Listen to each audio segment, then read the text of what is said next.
नमस्कार, तिखट तडकामध्ये आपलं स्वागत आहे। आज आपण प्रसादाचा शिरा बघणार आहोत। आज द्वादशी आहे, आज देवाला नैवेद्य दाखवायचा आहे, तर आज आपण शिऱ्याचा दाखवूया।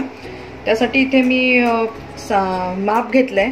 तुम्ही ज्या वाटीनी रवा घ्याल, शक्यतो प्रसादाचं करायला सेम वाटीनी साखर आणि सेम वाटीनी तूप घ्या। इथे मी एक वाटी, ज्या वाटीत तूप आहे तेवढीच साखर आहे, तेवढाच रवा आहे, थोडी वेलची पूड आहे आणि काजू बदामचे तुकडे आणि मनुका आहेत, एक केळ घेतलेले आहे। आता आपण प्रसादाचा शिरा करतोय त्यामुळे तूप जरा जास्त लागतं, पण तो त्याच्यामध्ये छान रवा भाजला जातो आणि शिरा पण छान होतो प्रसादाचा। तर आपण आता रवा भाजून घेऊया। इथे आपण रवा भाजून घेऊया।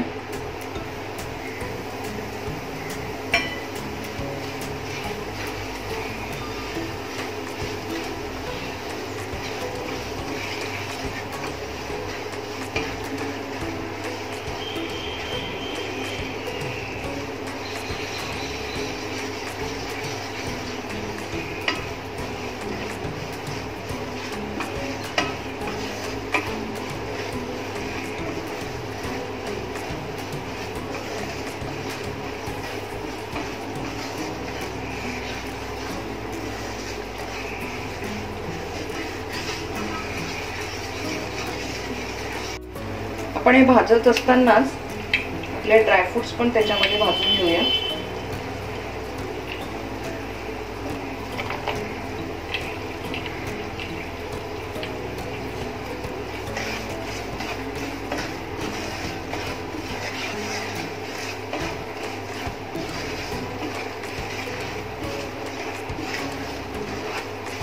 जनरली आपण प्रसादाचा जेव्हा शिरा करतो तेव्हा मापचे सगळं सारखंच घ्यायचं। तूप, साखर आणि रवा। दूध थोडंसं जास्त लागतं, कारण रवा जर जाडा असेल तर तो दूध जास्त पितो, म्हणून थोडंसं दूध जास्त घ्यायचं। एक वाटी असेल तर 1.5 वाटी साधारण दूध घ्यायचं। तर मी 1.5 वाटीच दूध घेतलंय, म्हणजे साधारण हा 1 कप दूध होतं। आपण हे छान भाजून घेऊया।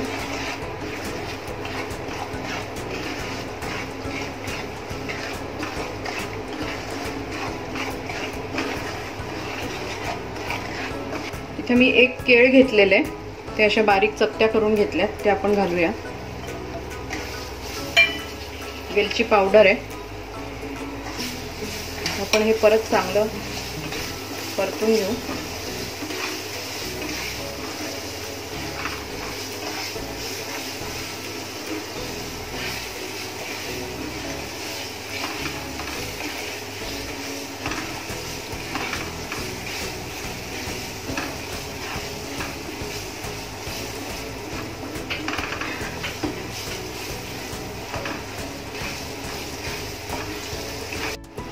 आपण दूध घालून घेऊया।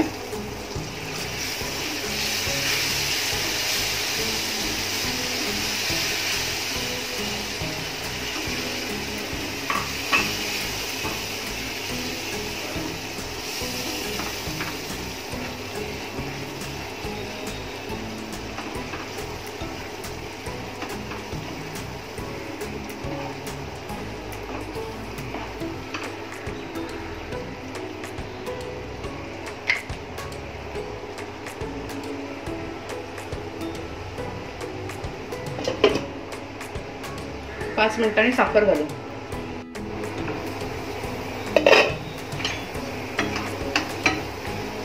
मस्त मोकळा झालाय, तर आपण साखर घालूया।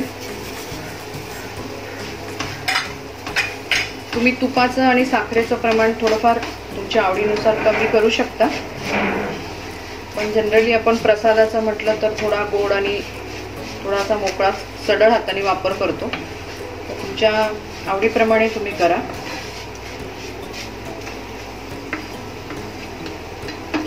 वाफ येऊ दे। इथे आपला प्रसादाचा शिरा तयार झालेला आहे। आज उपवास सुटायचा आहे, त्यामुळे तुम्ही तो आठवणीने करून बघा। तुमचा अभिप्राय आम्हाला कळवा।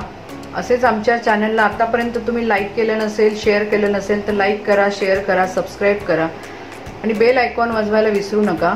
परत आपण भेटू नव्या रेसिपी बरोबर। धन्यवाद।